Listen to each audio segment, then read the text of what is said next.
Hello everyone, नमस्कार। I hope आप सभी अच्छे होंगे और फिर से आप लोगों का स्वागत है। आज के सेशन में जो सेट नंबर चला रहे थे साइंस का, जो कि 2020 क्वेश्चन है और इम्पोर्टेंट है, प्रीवियस ईयर है, तो किसी भी एग्जामिनेशन के लिए इम्पोर्टेंट रहेंगे। तो आप इसे अवश्य देखें और सेशन अच्छा लगे तो शेयर एंड सब्सक्राइब करें। तो चलिए देखते हैं प्रश्न नंबर वन में क्या बोलता है।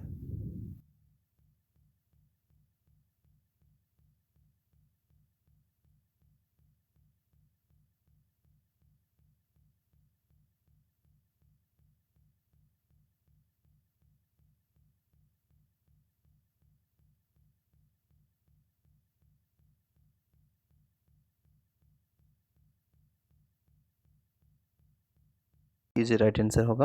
और बायोस्फीयर रिजर्व इसका जूमेंटल रिजर्व होगा, क्योंकि क्वेश्चन पूछ रहा है कि एक क्षेत्र में जिसमें स्थलीय, समुद्र और तटीय परिस्थिति तंत्र में शामिल है तो उन्हें क्या कहेंगे, तो उसे बोलेंगे जीवमंडलीय reserve. Option number C right answer. Question number second देखते हैं। सेकंड में क्या बोलता है कि जिस दर से, ठीक ना, मतलब जिस दर से वस्तु अपना स्थान बदलता है उसे क्या कहते हैं। तो आप सभी जानते हैं कि अगर पोजीशन ऑब्जेक्टिव का चेंज होता है, पोजीशन किसी ऑब्जेक्ट का चेंज होता है तो उसे वेलोसिटी से रिलेटेड वेग कहते हैं। तो जिस दर से वस्तु अपना स्थान बदलता है उसे वेग कहते हैं या वेलोसिटी कहते हैं। Option number C is right answer. Question number third देखेंगे। थर्ड में क्या बोलता है कि एक उपकरण जो बिजली के चार्ज को पहचानने के लिए उपयोग किया जाता है उसे क्या कहते हैं। तो देखिए, इलेक्ट्रिसिटी डिवाइस जो चार्ज होता है उस डिवाइस अगर पहचानने का कार्य करता है तो उसे हम लोग बोलते हैं क्या चाहिए। ऑप्शन के अनुसार देखिए, तो इलेक्ट्रोस्कोप यानी विद्युत विद्युतदर्शी इसको बोलेंगे। तो ऑप्शन नंबर सी जे राइट आंसर हो जाएगा। क्वेश्चन नंबर फोर देखेंगे। फोर में क्या बोलता है कि विच acid use in battery, battery में कौन सा एसिड का उपयोग किया जाता है। तो आप सभी जानते हैं sulphuric acid, sulphuric acid battery में यूज़ किया जाता है। तो option number C is right answer. Question number five देखेंगे। फाइव में बोलता है कि रेत और कंकड़ के रूप में जाने वाले कणों के दूर करने की प्रक्रिया को क्या कहते हैं। तो उसे क्या कहेंगे हम लोग, अपक्षरण, क्योंकि अपक्षरण करेंगे दैट मीन्स अगर हम बात करें तो उसे इरोसिस भी कहते हैं इंग्लिश में। जो रेत और कंकड़ के रूप में जाने वाली जो कणों की बहुलता है उसे दूर करने की प्रक्रिया को, प्रोसेस को, तो हम लोग उसको बोलते हैं इरोसिस यानी अपक्षरण। Option number two is right answer. Question number next देखेंगे।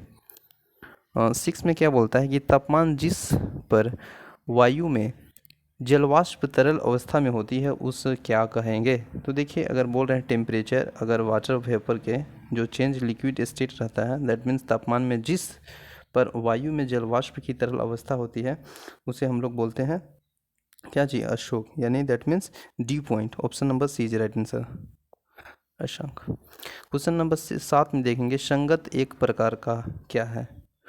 तो मतलब पूछ रहा है कि संगत एक प्रकार का क्या है, ब्लैंक स्थान है। तो देखिए, संगत एक प्रकार का अवसादी चट्टान है। अवसादी चट्टान that means sedimentary rocks. Option number C is right answer. Question number eight में बोलता है मेटल के नीचे स्थित होता है। तो मेटल के नीचे सभी जानते हैं आप लोग कि क्रस्ट होता है पृथ्वी का, यानी क्रस्ट दैट मीन्स क्रस्टल जो प्लेट्यू होता है।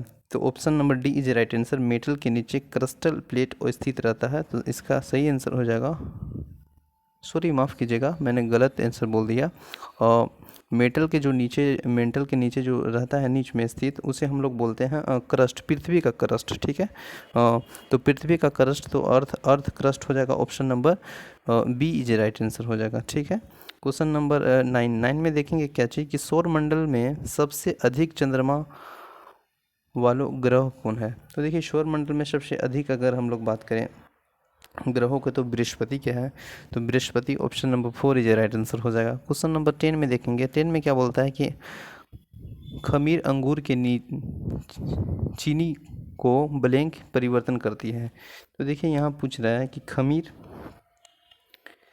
खमीर अंगूर के चीनी को जो मतलब परिवर्तन करता है उसे क्या कहते हैं। तो उसे एल्कोहल कहते हैं, alcohol. Option number D is right answer. और 11 में बोलता है कि पवन की गति को माप की इकाई को क्या कहते हैं। तो देखिए, पवन की गति को जो माप की इकाई कहते हैं उसे मील में मापते हैं, ठीक है, मील में यानी जहाज की मील। Option number four is right answer.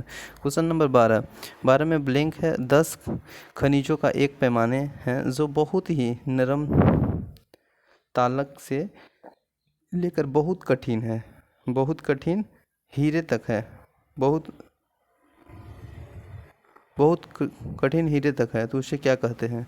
तो देखिए 12 का जो सही आंसर हो जाएगा आपको वो हो जाएगा मोह की कठोरता का scale.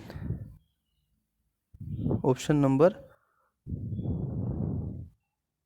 B is right answer हो जाएगा, क्योंकि देखिए यहाँ पे बोल रहा है 10 खनिजों का एक पैमाने हैं जो कि बहुत ही नरम और तालक से लेकर बहुत कठिन हीरे तक है। तो वह होता है मोह की कठोरता का स्केल, जिसमें मोह जो स्केल होता है उसका हार्डनेस के कारण होता है। Option number C is right answer, C B is right answer होगा, ऑप्शन नंबर बी मोह की कठोरता के स्केल। क्वेश्चन नंबर 13 में क्या दिया है कि उत्तरी अटलांटिक महासागर में उष्णकटिबंधीय चक्रवातों को क्या कहते हैं? तो उत्तरी अटलांटिक महासागर के अगर हम कटिबंधीय चक्रवातों को नाम से है, उस नाम को हम लोग बोलते हैं हरिकेन। हरिकेन जो option number 1 is right answer हो जाएगा। क्वेश्चन नंबर 14 में दिया है कि प्लांट सेल की दीवारें का एक बुनियादी संरचना घटक है।